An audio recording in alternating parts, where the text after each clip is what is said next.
Hey guys, welcome back to the vlog. That has got to be the craziest start of a session I've ever had. Big pots, bad beats, suckouts, you name it. I'm here with my dog Zeus. He has a little cameo shot coming up. I had to put it in because it made me laugh so much. He's a pretty big dog, and we had an Amazon delivery guy come to our front door, and we got it on surveillance. So I decided to share that, so please bear with me. I thought you might get a chuckle out of it. But back to the action of the poker game. Wow, what a game. It was action-packed. I mean, wow. I know I said wow a few times, but it was truly amazing. And I started off, my goal was to be more aggressive pre-flop and bet bigger. And of course, I played like a donkey my first hand and lost most of my stack. Had to rebuy, and then some interesting hands happened. So hang on, stay tuned. Don't forget to hit that like and subscribe button down below. I appreciate it, and so does Zeus. Thanks for watching. Oh shit. Holy shit. Holy fucking shit. Holy shit.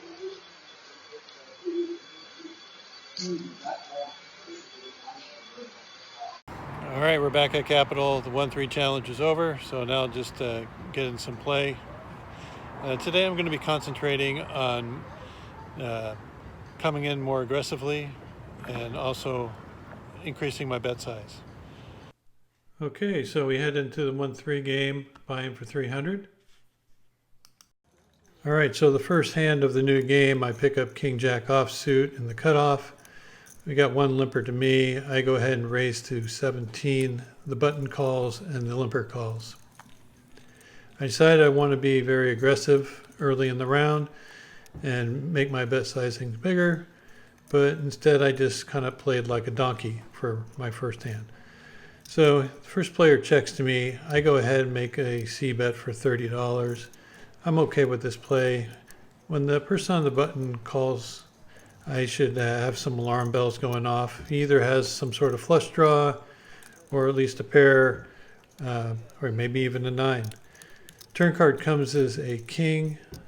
The way I'm supposed to play this hand would be a check and evaluate type of thing, but I decided to be as aggro as possible, so I put out a bet for $70.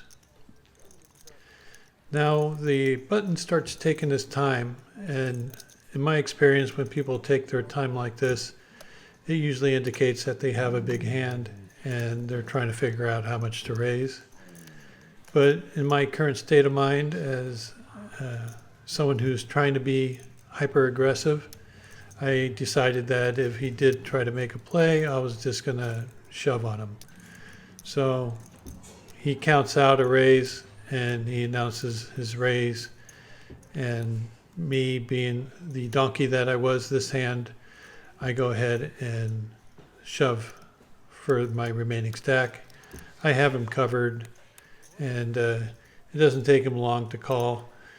And he says, I hope you don't have kings. And he rolls over pocket 6s. And I said, no, I just have one king. And he was quite happy about that. Anyway, so I blew off most of my stack on the very first hand, playing like a complete idiot. And now I have some making up to do.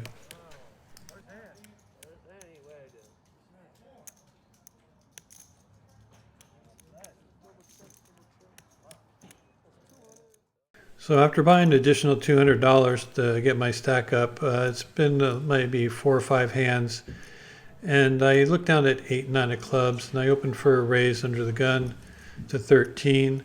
I get one caller, and then a very solid aggressive player puts in the raise, makes it 45. He's a very good player, usually plays higher stakes than this. I give him a lot of respect, not only because he plays quality hands, but he plays them well. But I decided to go ahead and call with my 8-9 suited, and I flop basically a perfect flop. I check to him with intentions of jamming any bet he makes. He doesn't disappoint. He bets 100, and I go ahead and put the jam in. I know I don't have much fold equity here because my stack is short, but he's not going anywhere because he rolls over aces, and I show that my draw gets there with the flush. On the very next hand, I'm sitting in the big blind with 9-7 of spades. The same player from last hand opens for a raise to 12. He gets one caller, and I go ahead and call from the big blind. Flop is pretty good. I flop second pair with the flush draw, and I check it. Now the initial raiser checks, and the button bets $20. This is a player who doesn't know what he's doing most of the time, new player. Anyway, he bets 20, I call, and now the initial raiser goes ahead and puts the check raise in to 80. This is a very strong move, usually indicates a lot of strength. I'm probably putting him on a type of hand like possibly 2 pairs to sets. So since I have the sevens covered here, I'm thinking that he probably has maybe a big ace, a set of sixes, or maybe a 7-6 type of hand. But for $60 more, I'm getting the right price to go ahead and draw for this flush. If I hit 2 pair, I think I might be good. If I hit a 7, I might be good. So I go ahead and put the call in, knowing that his stack size right now is probably there for a shove on a blank. And sure enough, the turn card comes as a blank. It doesn't help me whatsoever. I check it, and now this player goes ahead and puts the shove in. Again, very strong move. He's putting me on a flush draw, and he's trying to price me out. The person on the button quickly folds, and it comes back around to me. What I'm thinking here is, if he has a set, I'm definitely not getting the right price. I'm getting a 2.5 to 1 on my call. If he has a set, I'm a 4.5 to 1 dog. So that would not be good. But he could be slightly tilted from getting his aces cracked last hand. So maybe he's doing this with a 1 pair type of hand. Maybe an ace of diamonds with a flush draw, or maybe just a lone ace. Or maybe he has 7-6 and I can catch a 9 and it'll be good. In those type of scenarios, I'm about a 2 to 1 dog on the hand. So after weighing all the probability of him being good and having a set and having a slightly tilted hand, I put in the call. The river card comes as a jack of spades, and I make my flush. And I show it over, and he shows pocket aces for a flop set. Aces back to back. Of course, bad luck goes both ways. So here I have pocket kings under the gun, open for a raise of 13. And I end up getting 3 callers. Flop comes 7-10-7, which is a pretty good flop for an overpair. It's checked to me, so I put out a standard bet, $25, and I get 2 callers. The person directly to my left and the button. Turn card comes is a 6 of spades. It completes the straight. It completes a 7-6 type of hand also. So when it comes to me, I go in pot control here. I just go ahead and check it. Maybe somebody will have a 10 here and is willing to try to bet for value, trying to get me off 2 overcards that they might think I have. So it gets checked to the button, and he puts out a bet for $60. He plays a little bit on the snugger side of things.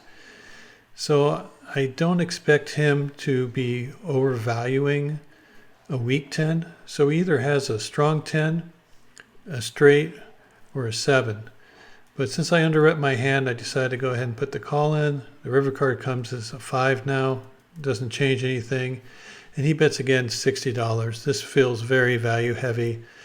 But getting 6 to 1, I don't think I can fold. So I go ahead and make the call. And he shows over 7-9 offsuit. Immediately following that hand, I pick up ace four clubs in the blind. A couple limpers came in, and the button, who doesn't know what he's doing, raises to 20. I go ahead and make the call, and so do the limpers. Flop comes ace 5-3 with one club, so I flop top pair, straight draw, backdoor flush draw. It gets checked around to the person on the button, who again has no clue how to play the game, and he shoves all in for $49. It comes back around to me. I make the call. The person to my left folds, and now we're heads up.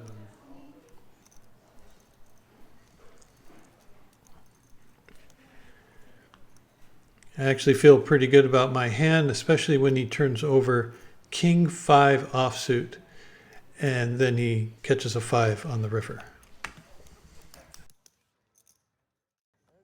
Here I look down at 2 jacks and raise to 14, and I end up getting 2 callers behind me.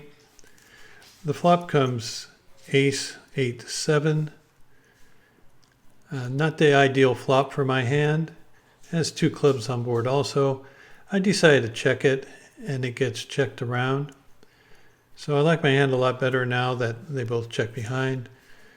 Turn card comes as a 5 of diamonds. I decided to go ahead and make a 2/3 pot bet and hopefully take it down here, and they both quickly fold.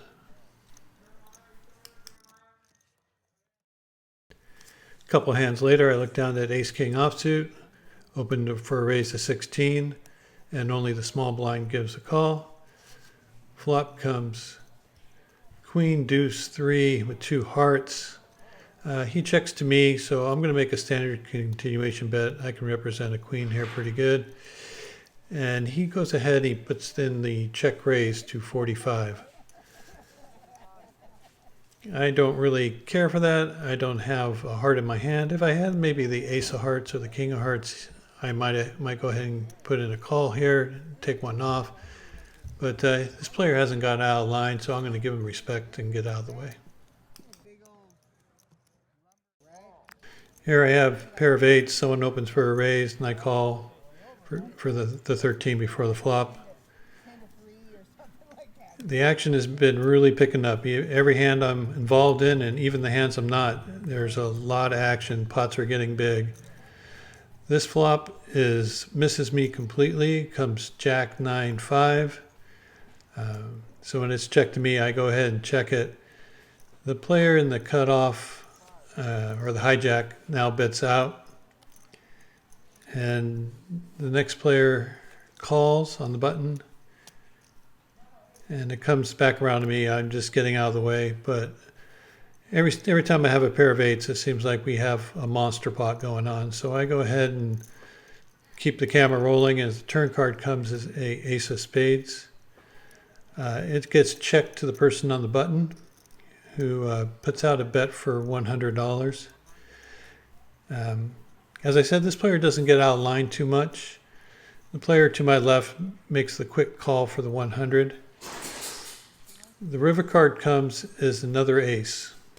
So I'm trying to think of what hands this had. Maybe the person on the button just got counterfeited, or maybe they made a full house. They could have flopped a set of 5s or 9s or something.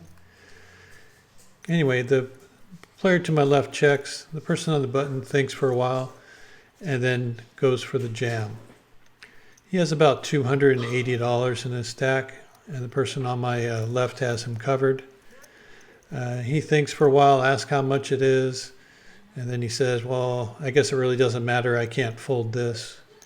And he throws in the chip for a call.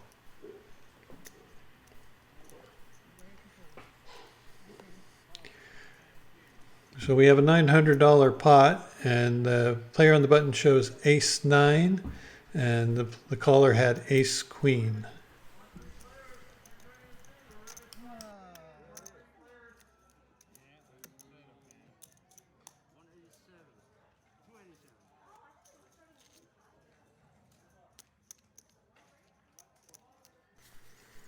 All right, look down at ace queen, open for a raise to 15. The good solid player who I beat with the aces twice is in the small blind, and he re-raises and makes it 45.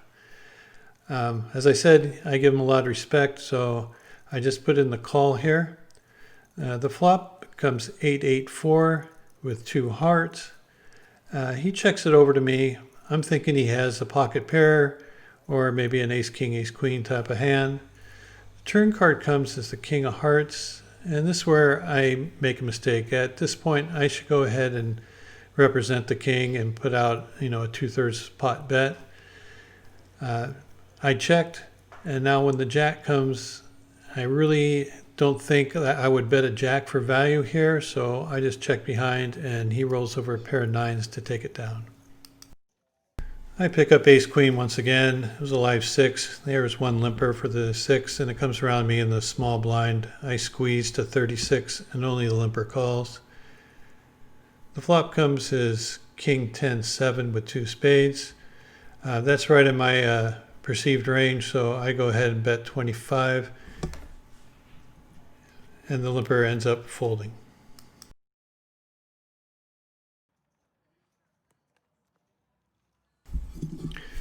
On this particular hand, I was in the big blind. It was a live 6, and it gets limped all the way around, so I limp also with the ace-4 offsuit. Flop comes ace-king-4, and I go ahead and check it. It gets checked to a middle position player. It goes ahead and bets out $18. I put in the quick call, and we're heads up. Turn card comes as a jack. I go ahead and check again. This player thinks for a little bit and then goes ahead and bets out 30. I feel pretty good about my hand, but I kind of want him to keep in the lead, so I just go ahead and put the call in. The river card comes as a 9. I probably should go ahead and bet out for value here, but instead I just go ahead and take the low variance route and check it, and he shows ace-5. All right, I look down with queen 9 of clubs from the button. The person in the hijack puts in the raise to 15. I call, and we got 2 other callers. He's a very aggressive player I played with before. Anyway, the flop comes ace-6 deuce with 2 clubs. It's checked to him. He bets 30. I call. Turn card comes, makes me the flush. It's a 4 clubs. He goes ahead and leads for 60. Being in position, I'm just going to call with this hand and hope that a blank comes on the end and we can get some big stacks in. But instead it comes 10 of clubs, so a big scare card. I'm going to go ahead and bet this anyway, so I bet 80 and he quickly calls and I show the flush, and happy to take it down. I look down at a pair of aces. There's one limper. I go ahead and make it 18, and he puts in the call. The flop comes 9-9-5, 2 diamonds. He checks to me, so I put out a little continuation bet, $25, and he quickly releases his hand. Well, guys, I hope you enjoyed that the vlog. It was an exciting game, big pots. I mean, I can't even tell you. You saw the pots that I was involved with. There were many others that were just like that. It was a pretty incredible game. Ended up winning $240, which isn't very much, but it's a win, so I'll take it. A couple of hands I was upset with the way I played. Of course, the first one, oh man, I was such a donkey on that hand. I had it stuck in my mind that I was going to be aggressive, but being aggressive means playing with good hands and playing them correctly, not playing like a donkey and throwing your chips away. Another hand I wasn't pleased with was when I had the ace-queen against those pocket nines. I really should go ahead and bet that turn card. It's a big scare card, plus it gives me the second nut flush draw. I think I just gave away, $90 on that hand. That one hand where I had the 9-7 of spades, I was really put to the test. I knew I was behind. I just had to figure out whether I had the proper odds. It was close. Going back over some numbers here after the fact, I think that I wasn't getting the proper odds, if I balanced all his possible hands in his range, and what it came out to was that I was probably losing on average of $30 to $50 on the call. So I didn't make the proper choice, but I got lucky that I ended up winning that hand. So I'll take it. I mean, the gentleman who had the two aces cracked, he's a very good player. I have a lot of respect for him, and he took it well, and he just reloaded and came back after the entire table, and put everyone in tough spots. So that's the main difference I think I find between the really good players and the also-rans. The really good players have a tendency to put you in tough spots where you make mistakes. I probably made a mistake by calling with the 9-7 of spades on that hand. He put me in that position, and that's what he's good at. So I learned a little lesson. Maybe you guys can learn a little from my mistake. Anyway, thanks for watching. Please hit the like and subscribe button, and we'll see you next time.